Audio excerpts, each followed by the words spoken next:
You're listening to the Visibly Fit podcast. Hey, I'm your host, Wendie Pett, and every week I'll give you holistic, practical solutions for everyday issues related to nutrition, healing, functional fitness, and behavior modifications.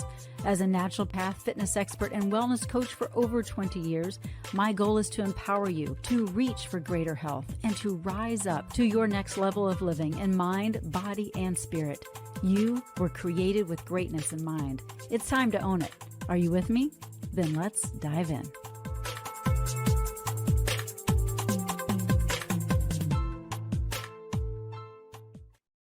Proverbs 19:21 says, "Many are the plans in a person's heart, but it is the Lord's purpose that prevails."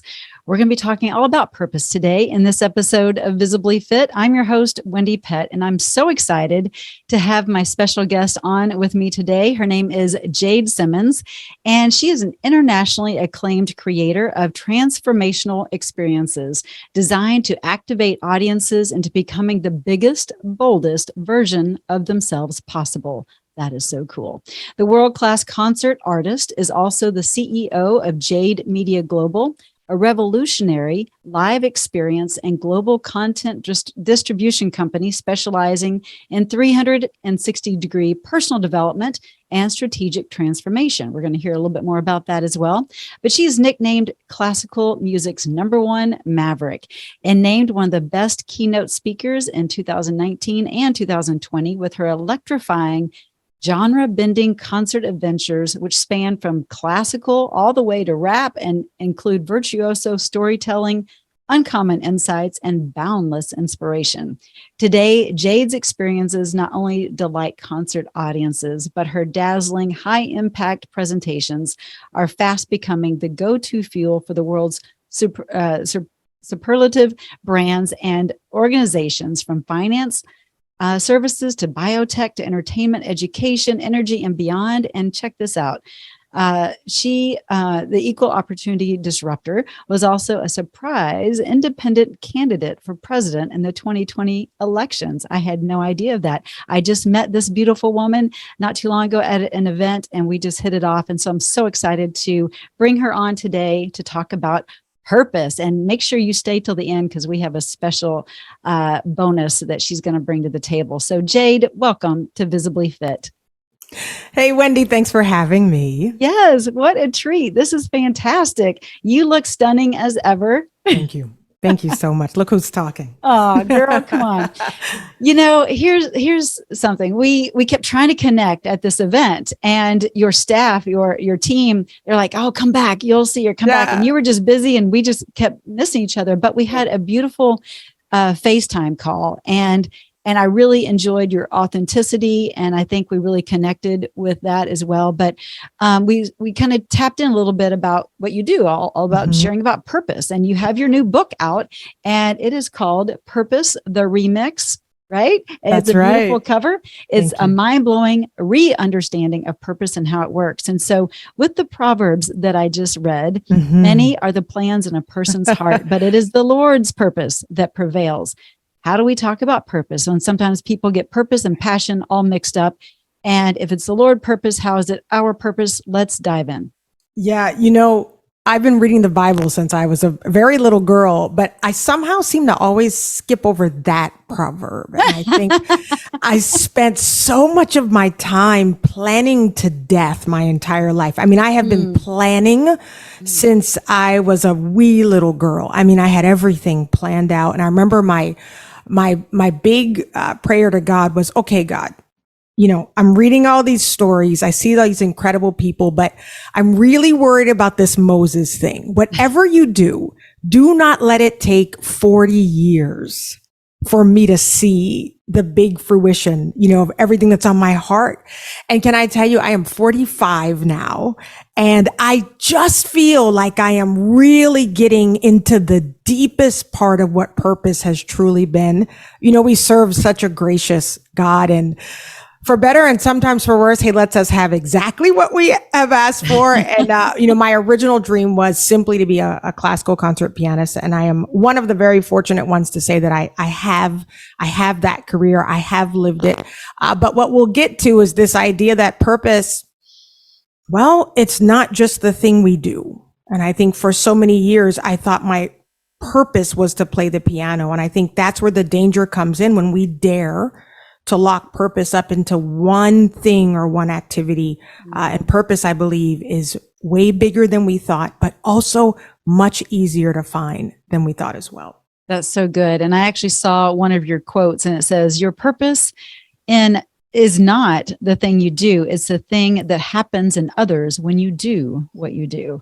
Yeah. And I thought that is very profound, and absolutely, because ultimately you and I know that our sole purpose is to bring God glory, right? That's right. But he's given us all gifts and talents, and he wants the desire of our heart. And so it is the Lord's purpose that will prevail. Mm-hmm. But again, it's his heart, and we're created in his image, and he wants the desire of our hearts. And so really understanding that we're all very unique, and we all have different gifts and talents, but the purpose is all still the same thing in all of us, right? Yeah. It's, I talk about this a lot in the book. The entire kind of last chapter brings us back full circle to, wait a minute now, what's the whole reason behind this whole thing? I cannot talk about purpose apart from God.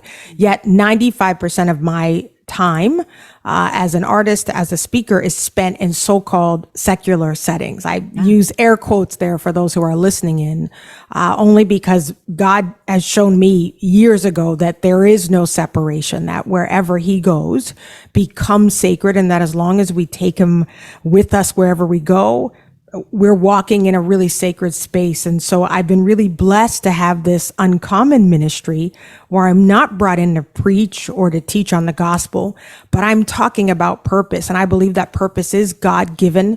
And yes, like you said, we have a sole purpose. We bring God glory through our very existence. But the wonderful thing is that I believe he implants individual, unique purpose in each one of us, and we get to serve him through that. Just so happens, since we were made in his image, that we end up serving a whole lot of people in the process as well. So purpose, it is in you. It stems from you. It's been implanted by God even before you were born. I believe it's been in there since before we were in the womb, but we get to play it out. And purpose, like you said, it's not trapped in that one thing you do. It really is that outbreak effect that we have on the people around us. And why I say it's easier to find, Wendie, is because we think purpose is this big external quest where we go chasing after something and trying to figure it out. I believe the first step in uncovering purpose, notice I didn't say discovering, but uncovering, is actually a retrograde investigation to look at how you have always been affecting people, how you've always been breaking out. And so I promise you, when you start to ask the people who love you, what is it that happens when I come in the room or when I enter the equation? Or I like to tell women, ask your friends why they bring you all their business, right? Yeah. Like, why is it do I come and have to talk to Wendie about this thing? You'll start to hear a theme in your life, and hidden in that theme is where purpose is lying. That's so good, Jade. I love it. On that same note, what about the person that might be listening that's like, I'm really not that one that people go to, or when I walk in a room, people don't even really notice. Like, I'm so lost. I don't know my purpose. I've got so much trauma and drama that I'm stuck and stagnant, and I can't even see to try to unravel and what did you call not discover, but can't even uncover anything. Under so much mess, right? Right. You're under so much mess that under so much mess. So what do you say on that? Well, I'm very honest about that, because the last thing I want people to do is either feel excluded from the process of purpose. I think one of the biggest lies is that other people have bigger purpose than me. If I'm not Martin Luther King or Gandhi or Mother Teresa or President of the United States, I must not have purpose. And we've sort of relegated ourselves to, I always say, being the stand-ins and the other guy's purpose journey, right? We're just kind of the backdrop people. That's a lie, like I say, from the pit of hell, where we each have purpose in us. Now, that drama and trauma drama you talk about, boy, does it come to snatch purpose. And I've watched people uncover purpose and then the drama ensues, right? It's like, oh man, I finally figured it out. And now here are all these, what I call purpose blockers. But I think the first thing is really understanding that you do have purpose, whether you've seen it or not, whether you have acknowledged it or not, whether you recognize it or walked in it, it is there. And so now comes that choice of saying, okay, in the midst of the drama, in spite of the trauma, can I do myself the divine favor of taking time now to uncover not only why am I here, right? But how have I always been having an effect? And I promise you have. Purpose isn't always loud. Good or bad. Effect, there we go. There we go. Purpose isn't, it becomes purpose when we become intentional with it. Talk about good or bad. I have a friend prioritizing purpose. You talk yes, about. A friend who could probably be described as a bit hypercritical. And I remember telling her, there actually is a gift in there. You come in and see things that others don't. Mm-hmm. You recognize when we're underperforming, when the potential is actually really much higher. You notice when the standard is not where it needs to be. Now, you can either keep presenting that like hypercritical behavior and run off the very people you might be called to impact, or you can take accountability for this gift of standard bearing, of recognizing the holes and the voids that need to be fit. And you can now intentionally recycle that gift into what looks like influence and impact.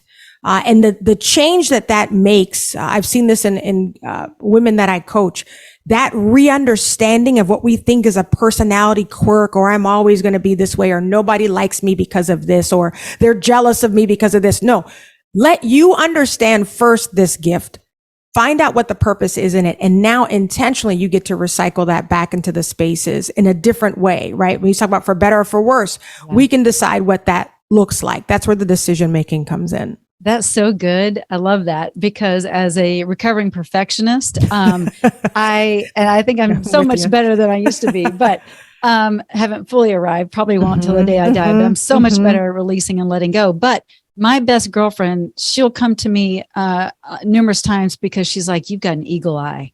And I love that you can spot this or that. That's and I'm good. like, all right, thank you. That's I got it. an eagle eye. That's Thank it. you, Lord. Isn't that much better? Yes, Eagle eye than hypercritical person nobody wants to be around. Yeah. Yes, because I'm like, oh, okay, you want me to proofread this because I'll spot it like that, or I'll see the quote unquote flaw, but maybe the mishap in the design element, and it just comes naturally, where before you could come across as, ooh, that doesn't look so good because of this. But what if you instead said, oh, I see that maybe this element was missing. Was that intentional? That's right. If so, great. If not, it might be something you want to look at. And because it just comes naturally. So it's how you utilize that gift to help others and serve others. That's cool. And you just described partnering with people. When you go, when we come to Wendie for the eagle eye, I am saying, I'm working on this purpose baby over here, and I want it to be of its most excellent quality.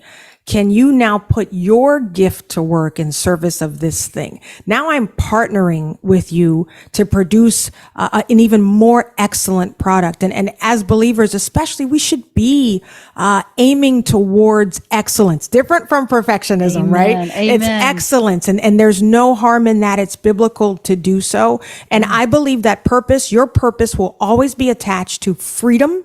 So something about the way you behave will provide a sense of freedom or peace or discovery or revelation for someone else. It usually will also do the same for yourself if you allow it. And then it also will usually be related, get this, to other people discovering purpose. Yes. And so it's a really wonderful way to behave as a human.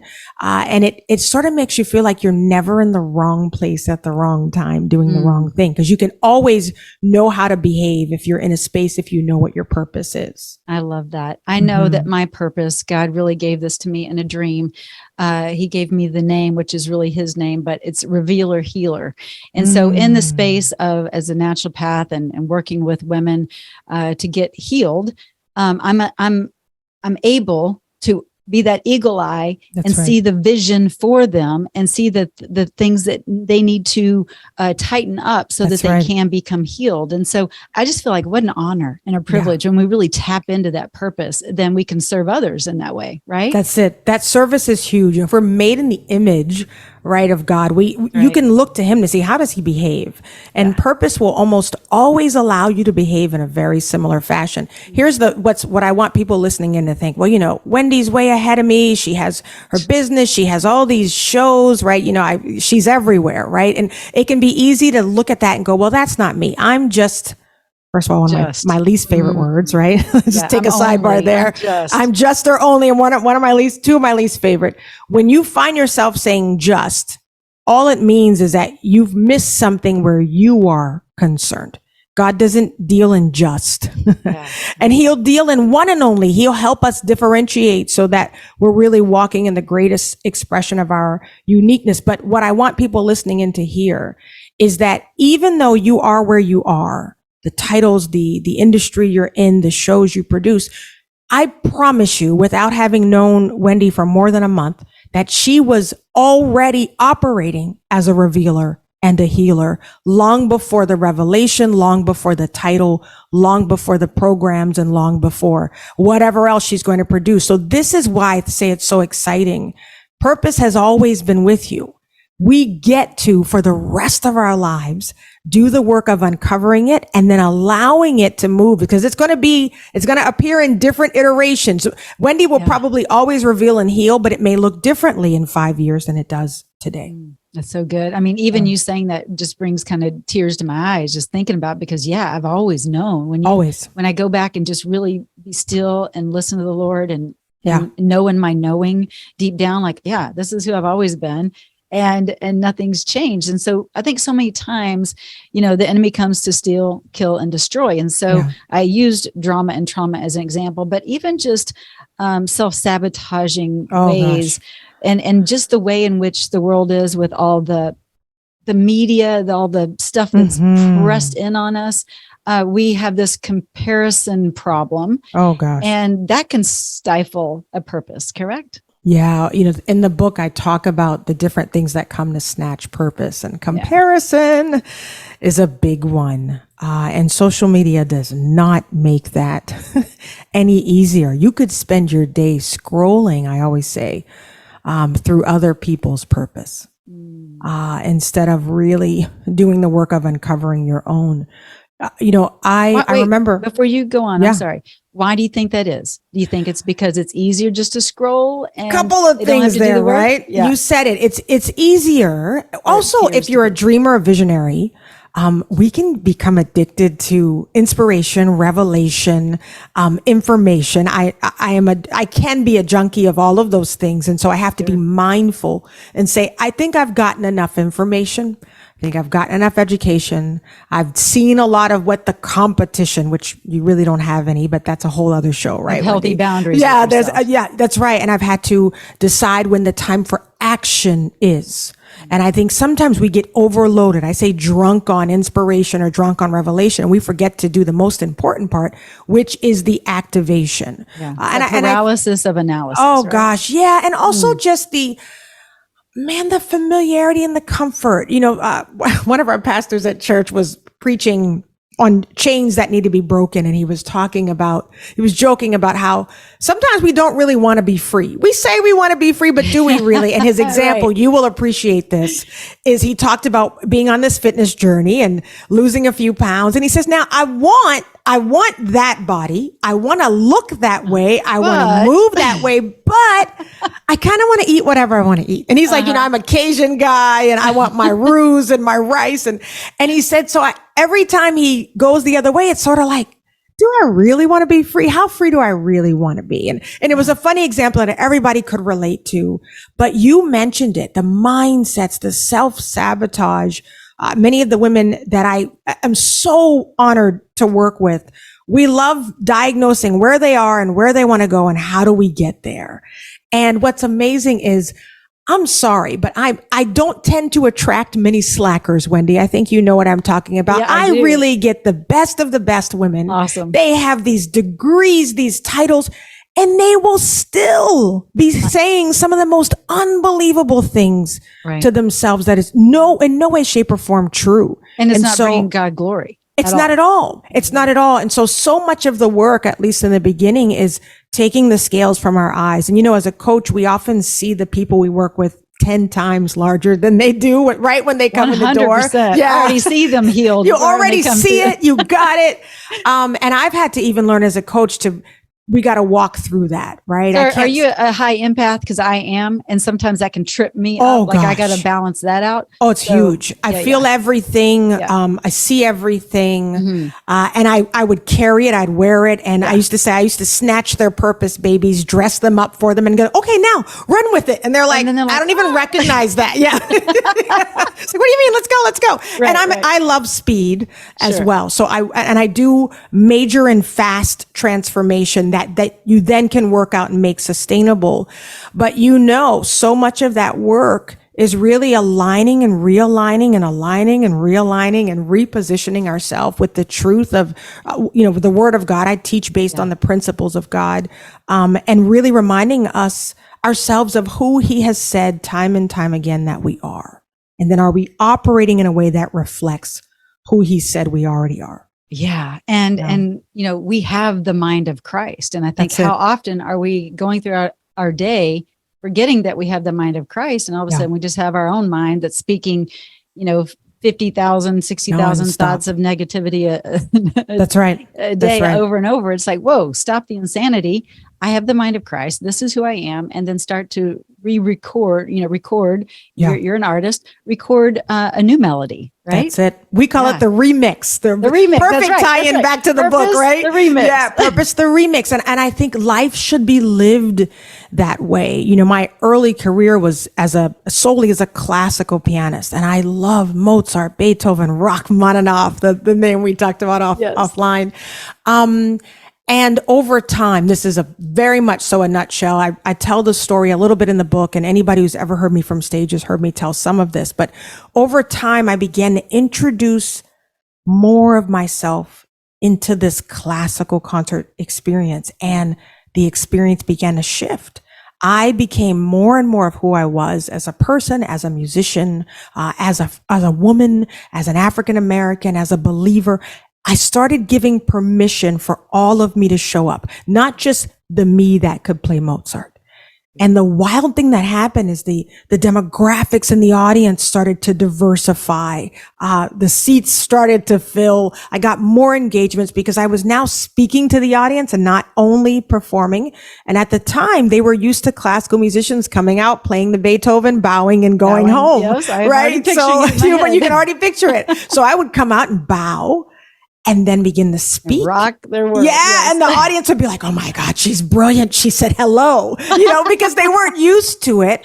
And that is, I think, the power of really understanding, I thought my purpose was simply to play the piano. Well, my passion and my gift and my talent and my skill was to play the piano. Mm-hmm. But my purpose was what was happening in that audience. And we saw a theme of activation. People would say, I feel like I can do anything.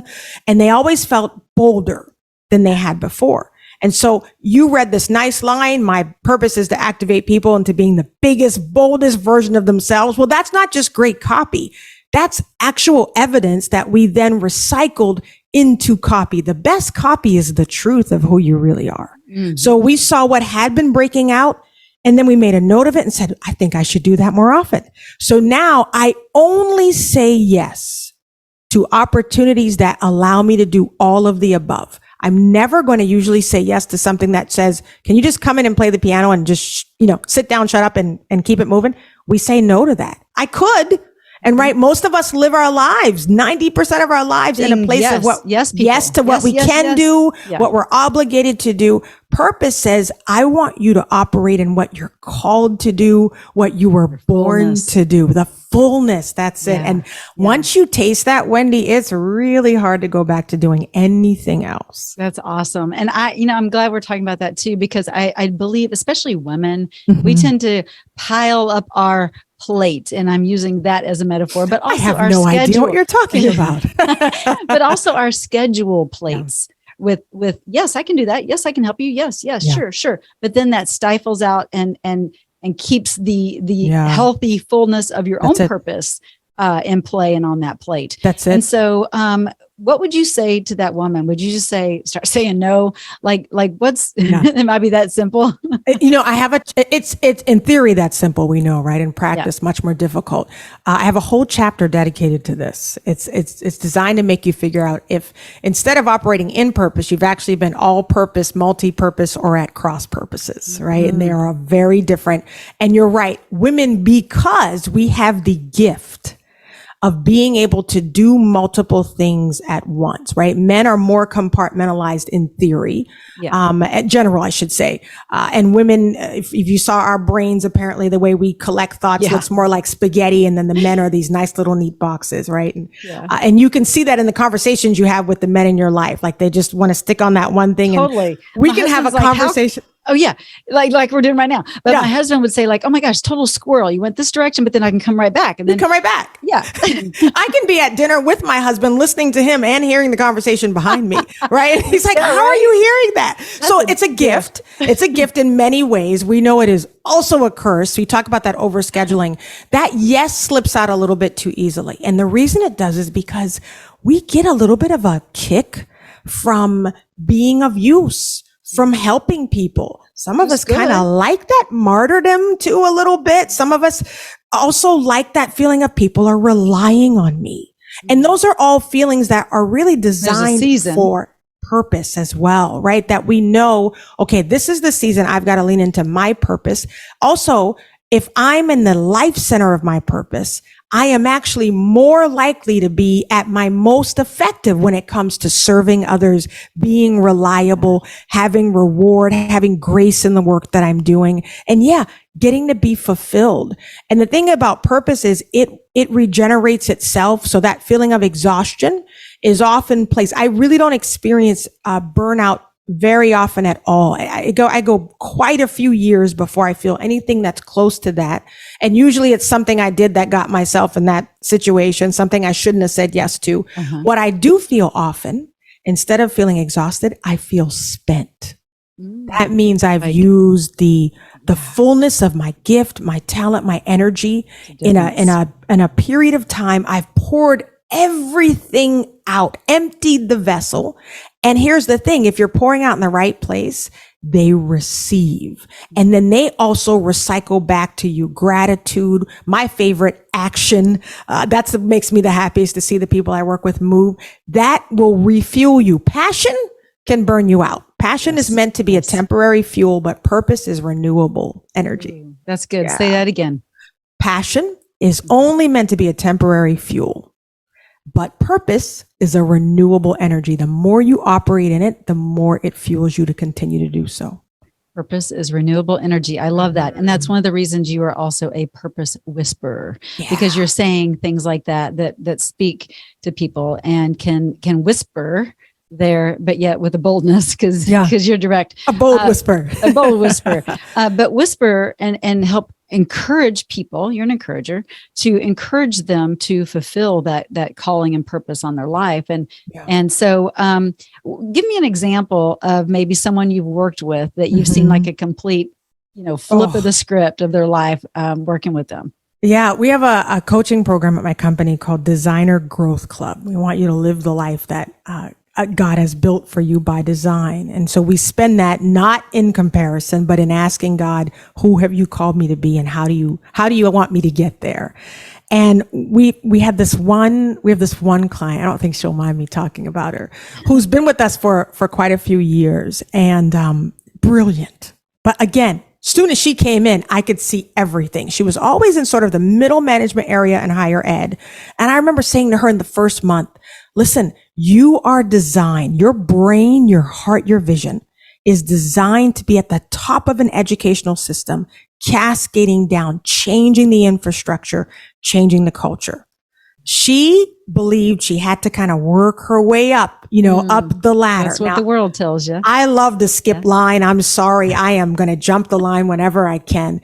And she's a good girl. And that's another one of our problems sometimes. We're really good students, many of us. And I literally remember her from middle school. So we had an interesting little reunion there. But for years, she'd been doing these middle management positions. And within a matter of months, something would go wrong in the office. They would devalue the work she was doing. Any suggestion she brought in, because she has your eagle eye, was always shot down. You know, you want too much, you're asking for too much, you're doing too much. We know those phrases. And I remember this one position she stayed in for so long that she made herself physically sick, Wendie. You know, when purpose is aching to get out, I believe sometimes the grace for where you are will leave. That's a sign this space is no longer where I should be. And we have to release the idol of feeling responsible, the idol of reputation. Oh yeah, we crunch a few toes the more we go, right? Those are idols, the idols of this isn't my plan. We've got to release that. Long story very short, she went to another job that was similar, and I'd warned her, you're doing the same thing again. But you know, the title looked a little better, but the space was the same. We want to begin to wear these goggles that we don't take off, that are constantly looking for purpose. They're looking for placement. They're looking for alignment, right? That's where we want to be. And finally, this last year, she was in a similar situation. And I remember saying to her with a lot of tough love, whenever you're ready to be done with this season, you can be done. If you insist on staying, your body will continue to bear the brunt of this decision. And she finally put in her 2 weeks because she had done what we had suggested, was she was applying for some other stuff on the side. She is now a dean Go girl. of an institution. And she jumped all the lines because, see, the work you've been doing, it's not that we're saying the work you've been doing because it's always been purpose. You just didn't recognize it, or you didn't recognize where the purpose was. You thought it was the title, and it was really for her, the effect she was having on the students that were assigned to her. It wasn't the title. So cool. Right? But the position she was in didn't give her access to the kids like she really needed. So now she's where she's supposed to be. Breakthrough has broken out, and she's appreciated, valued, and she's operating in the life center of purpose. What an incredible testimony. And it's the power of having a coach, and even coaches need coaches, right? Oh gosh. Yeah. I remember I had a coach years ago, and I've had coaches throughout, but I had a coach that, he wrote on my forehead. I'll never forget this. This was years and years ago, and it wasn't a Christian thing or way of doing it, but it said FNG. He talked about nice girl, and F is not a word I'm going to repeat. Wow. But F, nice girl, and I didn't know what FNG meant. All I know is that he wrote on my forehead in front of everybody, and I was appalled. Oh my gosh! I'm telling you what, that nice girl was not nice. Once I figured out what he did and what it meant, and oh my gosh. So, but it was interesting because it's almost like I needed that literally, not just in my face, but on my face, of recognizing that, wow, that's how I'm operating. As nothing's wrong with being a nice girl, but not when you're getting trampled on, right? There it is. So anyway, the power of a coach, they can help you see beyond and even accept, because sometimes we know. We always accepting. There you go. All right. But it's acknowledging and accepting and saying, okay, now it's time to pivot. This is not serving me or my God in any capacity. So you're talking about big picture there. That's right. And you need the coach sometimes what is able to keep that big picture in view, because it's easy to live out the minutia of life and forget, no, there's a big vision here attached to this daily movement you're making. Right. That's right. Yeah. Well, have you had coaches along the way, and who has inspired you the most? It took me a long time. I don't even think I knew there was like a coaching world and masterminds. I didn't know what a mastermind was maybe 10 years ago. And the funny thing was I kept getting these emails from a woman I knew. I competed in the Miss America system. Did you really? I did. I was Miss Chicago, Miss Illinois, and then I was I did first runner-up. Miss World, what was it? Miss World America. Oh gosh. See, I knew we had a lot in common.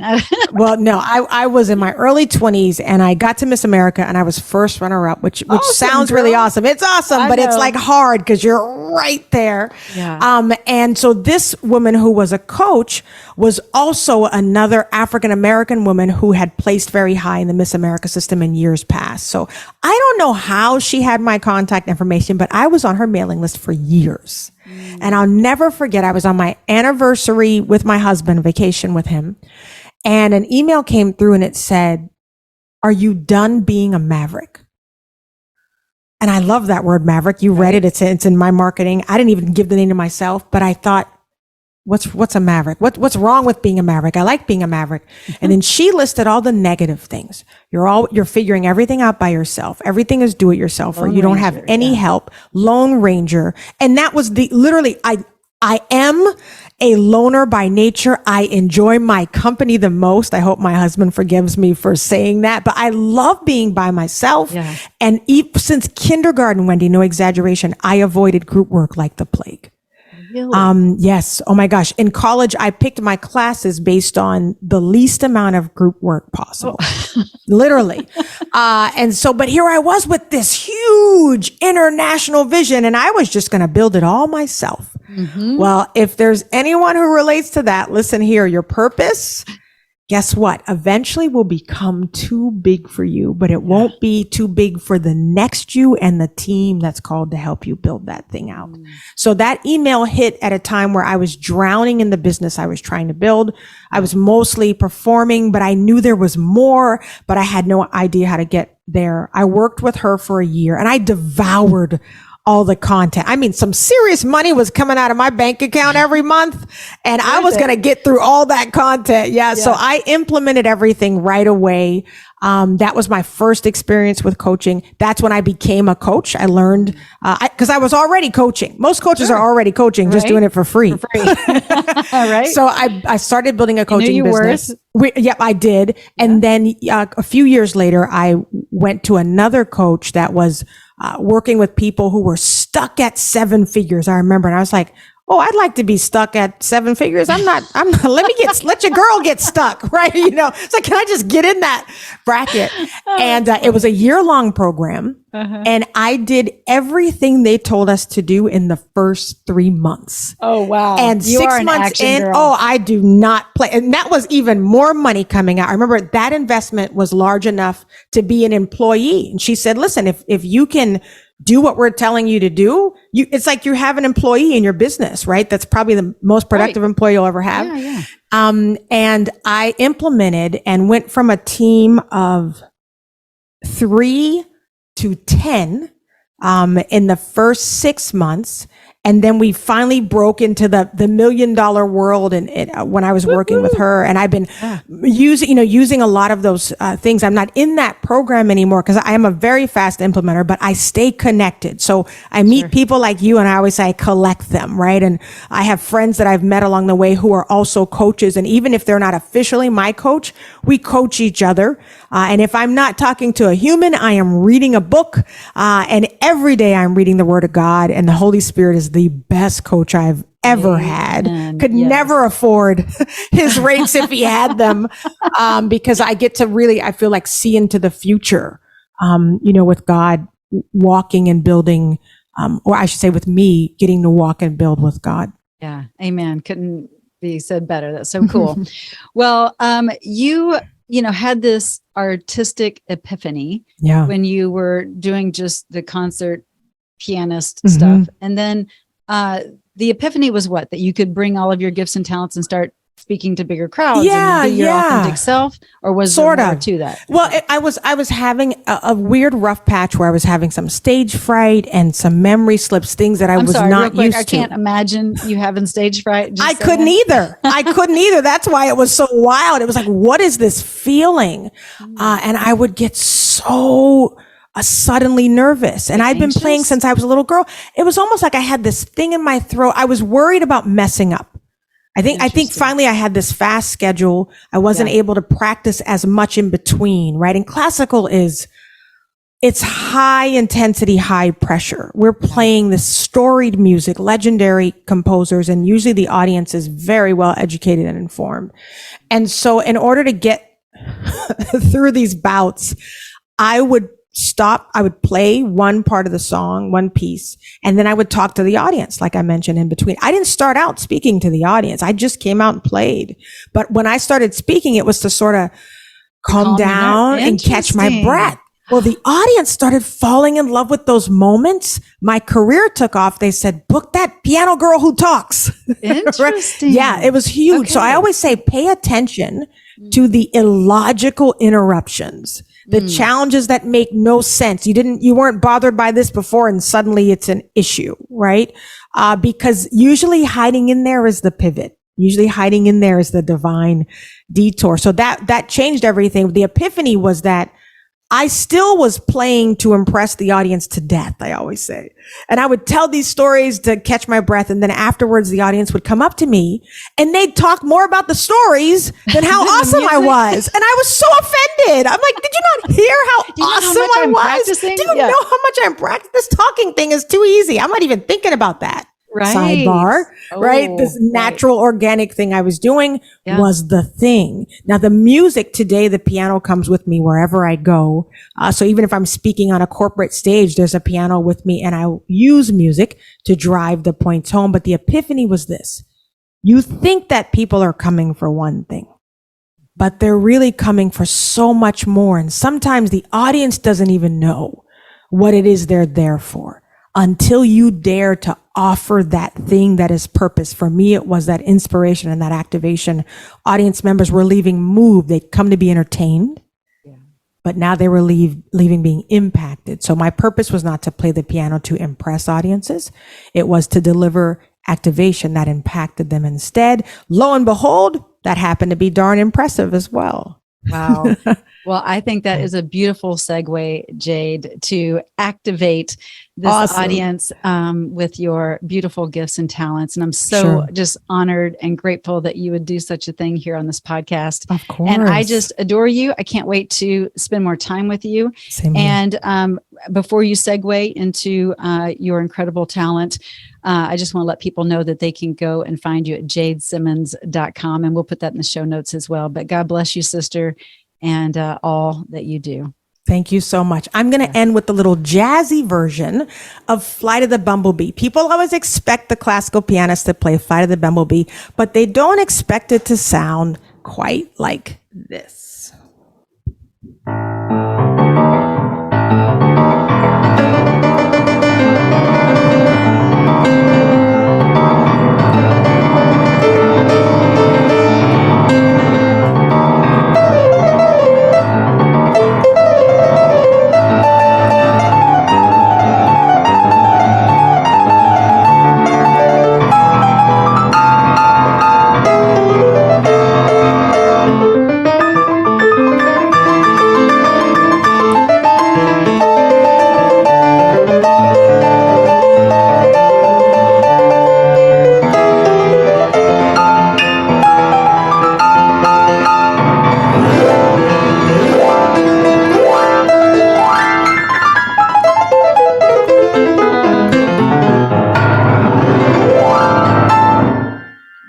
Wow.